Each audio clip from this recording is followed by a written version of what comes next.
Cina ni terjadi disebabkan ada satu mitos ni pada Tahun Baru Cina bermula pada beribu-ribu tahun dahulu apabila ada satu makhluk ganas ni yang bernama Nian. Dia membuat tanah besar Cina ni huru-hara sehingga rakyat hidup dalam ketakutan dan kesengsaraan. Jadi mereka ni pun berikhtiar mencari jalan untuk menewaskan makhluk itu. Akhirnya mereka berjaya tewaskan makhluk itu dengan melemparkan ribbon berwarna merah, meletupkan mercun dan membakar bunga api siang dan malam. Bermula dari situlah Tahun Baru Cina ni yang melambangkan titik permulaan perubahan nasib dan kehidupan dirayakan dengan keluarga berkumpul pada malam tersebut.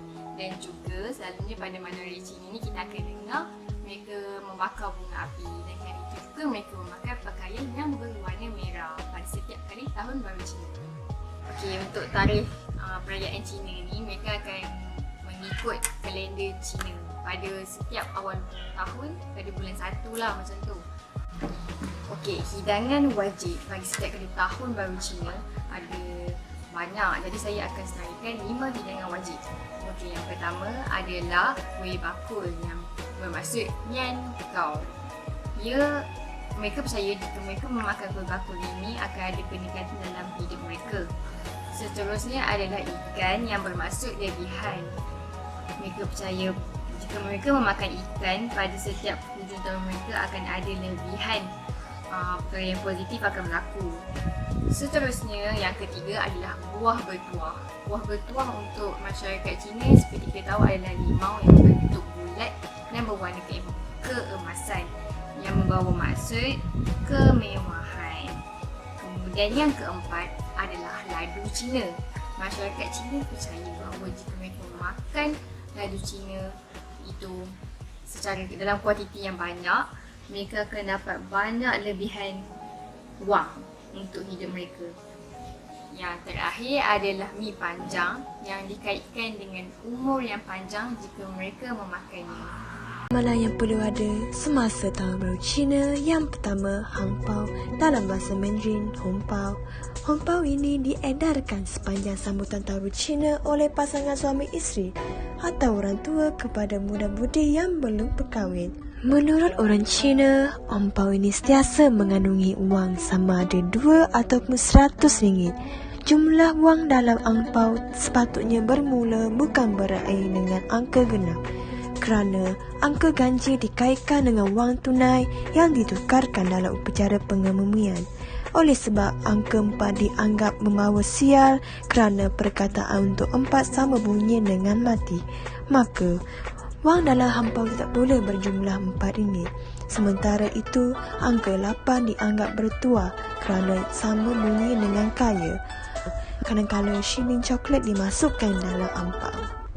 Amalan yang kedua adalah bunga api dan mercun. Pada zaman silam, bata buluh yang berisi serbuk meriam dan dibakar untuk menghasilkan letupan kecil pernah digunakan di China untuk mengusir puaka. Pada zaman moden pula, kaedah ini berubah menjadi penggunaan mercun pada musim perayaan. Mercun biasanya diikat pada tali panjang berlakon yang digantung.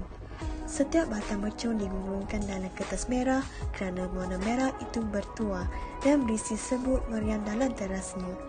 Apabila dibakar, mercun melepaskan bunyi meletup-letup yang kuat. Amalan yang dari segi pakaian pula, menurut orang Cina, pemakaian mestilah berwarna merah kerana yang dipercayai warna merah akan menakutkan roh jahat dan nasib malam. Amalan yang seterusnya adalah hiasan bunga. Hiasan bunga yang paling biasa pada Tahun Baru dan sering dijual ketika pasaran Tahun Baru. Yang pertama, bunga plum yang bermaksud melambangkan tuah. Yang kedua, kumquat melambangkan kemakmuran. Yang ketiga, bunga kekbah melambangkan panjang umur. Yang seterusnya, buluh yang merupakan tumbuhan yang digunakan sepanjang tahun. Yang terakhir, bunga matahari bermaksud tahun yang elok. Yang terakhir adalah ikon dan hiasan. Antara contohnya ikan koi. Ikan koi sering kelihatan dalam lukisan. Ikan melambangkan kelebihan atau simpanan tambahan supaya ada lebih untuk hidup pada baki tahun. Ikan berpadu dengan pepatah Cina Nian Nian Yoi. Yang seterusnya Yuan Pao. Yuan Pao emas melambangkan wang atau kemewahan. Tanglong. Tanglong kertas Cina tradisional ini biasanya berbeza daripada tanglong yang digunakan ketika perayaan kuih bulan. Tanglong ini berwarna merah dan selalunya berbentuk bujur. Tahun baru Cina untuk pesta tanglong dinyala terang-terang, berwarna-warni dan berbagai-bagai saiz dan bentuknya. Tarian singa. Tarian singa sering diadakan pada tahun baru Cina. Tarian singa dipercayai bahawa pukulan genang yang kuat dan bunyi sembah yang membekakkan serta wajah singa yang menari dan agresif sekali boleh mengusir puaka jahat. Tarian singa juga dipamerkan pada upacara perbukaan perniagaan orang Cina. Yang terakhir adalah Cai Sen. Menurut orang Cina, Cai Sen merupakan dewa kekayaan yang disembah orang agar memperoleh tuah dan berkat pada malam tahun baru dalam kepercayaan Cina. Ucapan-ucapan semasa Tahun Baru Cina.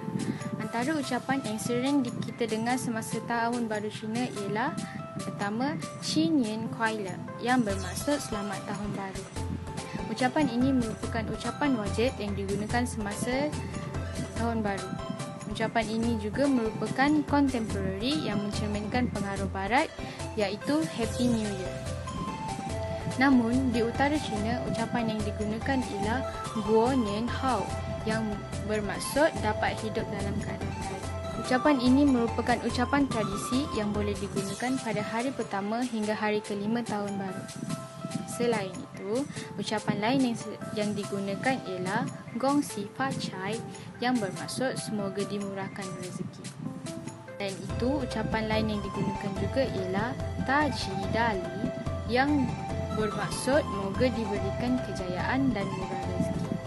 Selain itu, Wan Xu Ru Yi juga merupakan ucapan yang sering digunakan yang bermaksud semoga dimudahkan urusan. Untuk bahagian sekular, saya akan kongsikan kepada semua tentang patah sewaktu perayaan Tahun Baru Cina. Mengikut kepercayaan orang Cina, mereka percaya terhadap dua jenis tuah, iaitu dari segi baik dan buruk.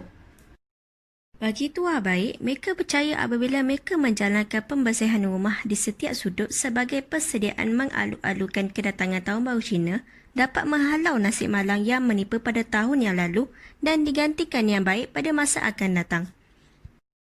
Mereka juga menyatakan bahawa rumah perlu dihiasi dengan meriah kerana mereka percaya perbuatan tersebut dapat menjemput masuk rezeki dan kekayaan yang lebih besar ke dalam rumah. Seterusnya adalah membiarkan lampu menyala semalaman. Ini dipercayai apabila dibiarkan dapat menghalau hantu dan puaka serta pembawa musibah yang mampu mempengaruhi nasib sekeluarga sepanjang tahun. Manakala bagi tuah buruk, mereka percaya bahawa menyapu lantai juga dilarang pada hari pertama kerana perbuatan tersebut akan menyapu keluar tuah bagi tahun baru. Akhir sekali, jangan berikan hadiah dalam sebarang apa-apa jua kasut. Ini kerana mereka percaya kasut dalam bahasa Cina bunyinya adalah xie, yang bermaksud kejahatan.